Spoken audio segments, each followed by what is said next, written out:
Well, wow, everyone, I just want to say thank you for that amazing reception here in Orangeville.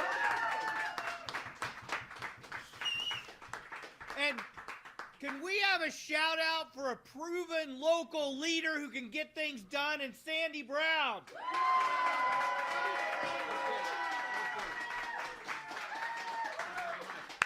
Here. Thank you, Mike. I tell you what, one of the things I'm hearing from so many people in rural communities is they feel abandoned by the Ford government. And they're feeling abandoned not only because of their failure to invest in rural communities, but because the premier's left his post as premier in this time of need. With the threat of Trump tariffs coming on Tuesday, we should be recalling the legislature to work.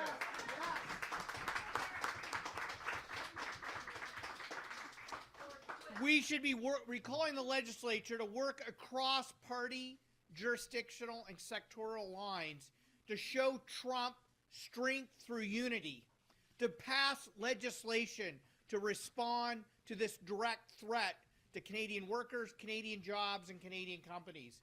But instead, we're thrown into this partisan election at a time when we should be working together. Hear, hear.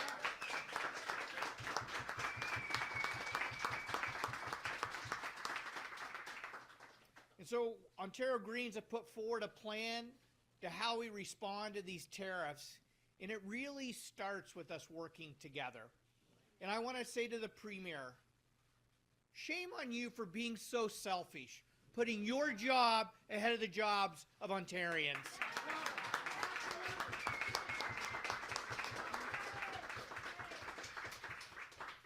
But if the Premier is going to call this unnecessary and costly election, almost $200 million to do it a year and a half early, the Ontario Greens are ready with local champions like Sandy Brown, who are going to be the voice of Dufferin, Caledon at Queen's Park, not the leader's voice in this riding.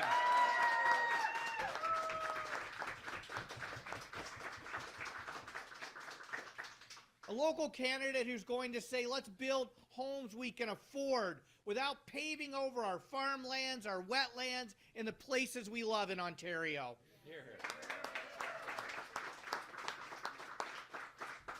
A local candidate who's going to say, let's actually invest in delivering the access to health care that rural Ontarians deserve. A candidate who's going to say, let's end the overcrowding of our classrooms and actually invest in public education in this province. Yes.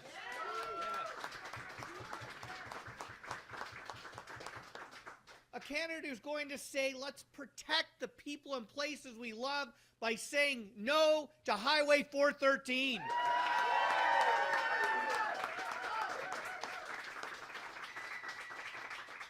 And I would say especially at this time when we are under economic threat from Donald Trump, this is the time now more than ever that we should be protecting our farmland, our $50 billion food and farming economy, the 875,000 jobs it creates. Why on earth would the Premier want to pave over 2,000 acres of some of the best farmland in North America, unleashing sprawl on additional farmland so a handful of wealthy, well-connected land speculators can cash in? It is wrong.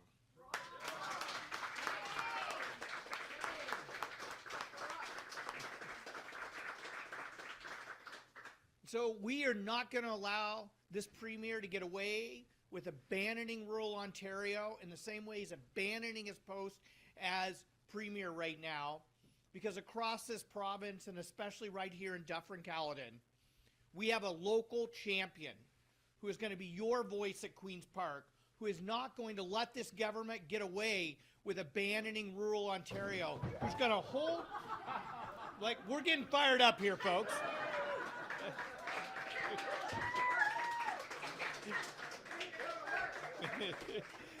Who's not going to let this government get away with its fiscal irresponsibility and recklessness, wasting $2.2 billion on a mega spa in downtown Toronto that nobody wants. No mandate for that. No mandate for that. He doesn't have a mandate for blowing $615 million to have alcohol in corner stores a year early.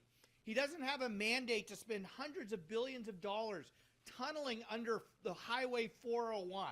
He doesn't have a mandate to waste $10 to $12 billion on Highway 413 when people here in Dufferin Caledon need homes they can afford, health care they can rely on, schools they can count on, and affordability to make their life more affordable for people rather than wasting money in downtown Toronto. So, ladies and gentlemen, I want to introduce my good friend and the next MPP for Dufferin Caledon, Sandy Brown. Thank you. Thank you very much. Thank you, everyone. So right now, at this very moment, we've got hallway medicine at Headwaters Hospital. Yep. It's just unconscionable. We've got 15,000 people in Dufferin Caledon that don't have a family doctor. Wow. Our MPP is a deputy premier and minister of health, and yet she sat in that caucus room when the cabinet decided that they were going to promote alcohol and gambling here. We've got these the convenience store alcohol situation. Every sporting event you watch on TV, they're pounding this online gambling. Our young people are getting caught up on it, and we have a mental health crisis here. We need to destigmatize mental health. We need to add more mental health and addiction rehabilitation centers. Many of those homeless people that we're hearing about, these encampments, they have problems. They've got mental health and addiction issues. It's not a housing problem. It's a healthcare problem. So we need to work together. We need to work with our local municipal officials, our local community champions. We need to get out there and get doctors. I talked to Dr. Lydia McFarland, who's local doctor, who's in charge of recruiting here in Dufferin Caledon. We talked about this. There's other municipalities offering financial incentives to bring doctors in. Huntsville, $250,000 cash to bring doctors in. Now, we shouldn't have to do this, but if the supply is low, we've got to find creative ways to do this. So I want to work with everybody. We've got to work with our hospital association to make healthcare in Dufferin Caledon better, because unfortunately, our Minister of Health, our Member of Parliament, has been AWOL, and that's the fact. Mike, thank you so much for coming today. Thank you, everyone, for helping. We're running. We're on the ground running now in this campaign. It's a short window. We have our signs going up. We've got literature going out. We've got meet and greets throughout the riding. We're going to go out. And that's right. We've got a fundraising party. We're going to have a lot of fun. February 13th. That's it. Okay, at the Mill Street Pub. It's going to be awesome. So thank you all. Please spread the word. We need to have a champion here for the local riding and the people of this constituency, because we haven't had it here for over 20 years. The Conservative Party of Ontario doesn't care about this riding because they consider it a safe riding. Yep. No time, energy, or resources are spent in our riding because it's a fait accompli. So we need to change that. We need to send a message through. Let's get it done, folks. Thank you all for coming. Really appreciate it. Thank you. I want to make one final comment. I want everyone in Dufferin Caledon to be very clear. I am not Sandy Brown's boss. The people of Dufferin Caledon are his boss, and he's going to deliver for you. Thank you, everyone. Enjoy the rest of your day. We're going to get out and canvass, and we're going to go knock on some doors. We're going to meet people. We've got, 24 days left of canvassing, and we're going to get out throughout the riding with these meet and greets. We're going to canvass in Bolton and Caledon and Shelburne and Grand Valley, and we're going to meet lots of people and try and, change this mindset from a blue mindset to a green mindset. So thank you. All right. What are we doing here today in Orangeville, and what is the goal of this? Well, I'm here to really launch Sandy Brown's campaign. He's a proven local leader as the former mayor of Orangeville, and we're delivering a message. In the same way that Doug Ford has abandoned his post as premier in this time of need when we're facing Trump's tariff threat, he's also abandoned rural communities, especially when it comes to building homes that people can afford, accessing good health care, investing in public education, and protecting the places we love. I mean, this premier is threatening Dufferin Caledon, paving over thousands of acres of farmland to build Highway 413, and the Campbellville mega quarry, which threatened huge parts of the Caledon portion of this riding. And we're saying, let's elect a proven local leader like Sandy Brown to go to Queen's Park to be the voice of the people of this riding, not the leader's voice in this riding.